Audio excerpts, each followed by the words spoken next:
Hello children, a big loving welcome to our very own channel Ammu&You, where I'm Ammu and I'm here always ready to narrate beautiful stories to you. I simply love telling stories. And today I have a wonderful story written by a wonderful author, Sudha Murty. And the name of the story, The Clever Brothers. Once upon a time, there were three brothers. They were all very clever and one day decided to make their fortune using their powers of reasoning and knowledge. They wanted to use logic to their knowledge.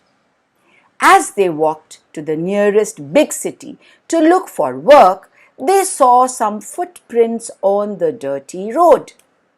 As they stood looking at the marks, the footprints made on that dirty road, dusty road, a merchant came rushing up to them.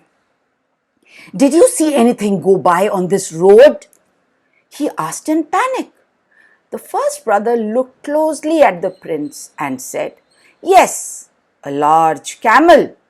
The second said, "It was a one-eyed camel." The third, who had been looking further down the road, said it was carrying a woman and a child on its back. Now the merchant was furious and shouted, "You have kidnapped my wife and child. Come with me to the king." The three brothers were perplexed. They said, "Why do you say so? We have not kidnapped your wife and child. We don't have any reason to do that." No. You have described them perfectly and you have only kidnapped. Otherwise, where have they gone? The merchant insisted upon those three brothers coming with him to the king. The three brothers agreed because they could not get him to see reason, and the four men ended up in the king's court. The king said, after he had heard the entire story, "If you three claim to be so clever, let me set a task to you. I will place before you a wooden box which will be locked. You will have to tell me what contains it without looking inside. I want to see how clever you are, like you claim to be."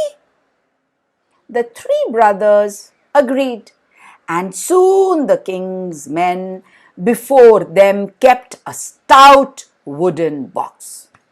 Firmly shut, there was a big lock hanging too.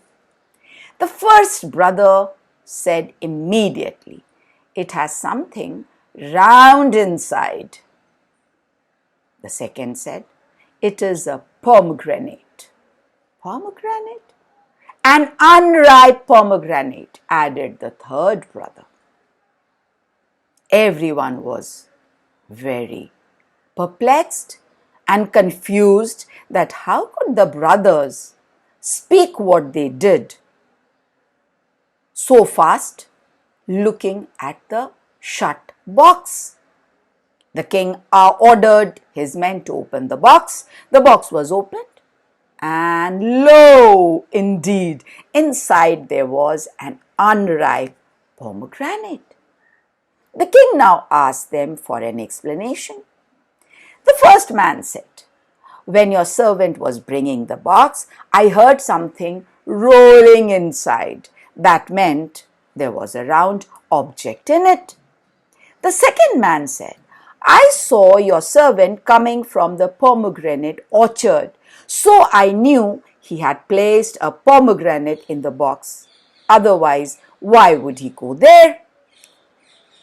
And this is not the season for pomegranates, so it had to be an unripe one," piped up the last brother. All the ministers in the court were looking at them awestruck. The king now had proof of the brothers' powers of observation and logic. and asked them how they knew about the merchant's wife and child being on a camel back. The footprints we saw were large ones, so I deduced it was a big camel that had gone that way, said the first brother. The camel had grazed on only one side of the road, said the second, so I knew it was one-eyed. Why else would he graze only on one side? If it was a two-eyed camel, he would have been eating from both the sides. And so I knew it was a one-eyed camel. And I saw the footprints of a woman and a child at the place where the camel seemed to have sat down to rest. Now the king was looking at them with great interest. The merchant was also watching them. Open-mouthed, he didn't know what to say. He had also seen the same footprints on that dirt road, but his deductions were not like this. So all the three brothers said, "Your Highness, we watched these footprints and thought about them and thought who and how could they have been made. And this is how we had come to our inference. We had nothing to do with this man's wife and child." So when we saw the footprints of a woman and a child where the camel had sat down to rest, said the third, and nowhere after that, we understood that they would have climbed on the camel's back and had left. The king now was smiling at the intelligence of these three brothers and said, "Yes, you indeed are very clever.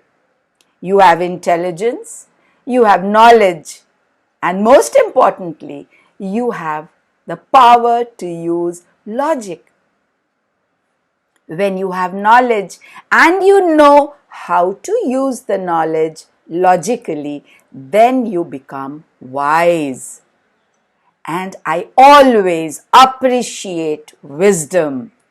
So, I would like to reward you handsomely for your wisdom, for your cleverness, and also I would like to appoint all three of you as ministers in my court.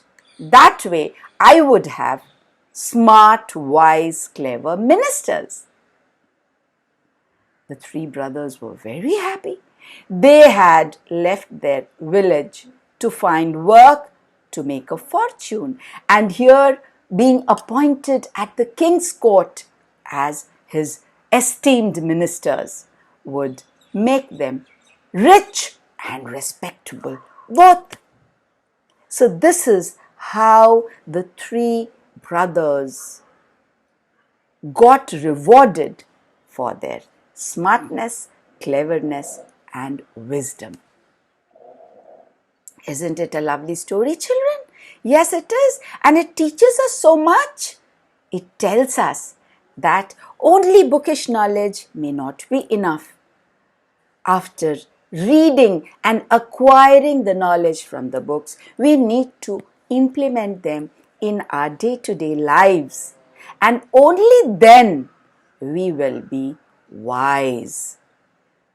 And being wise always is the best way to live our lives.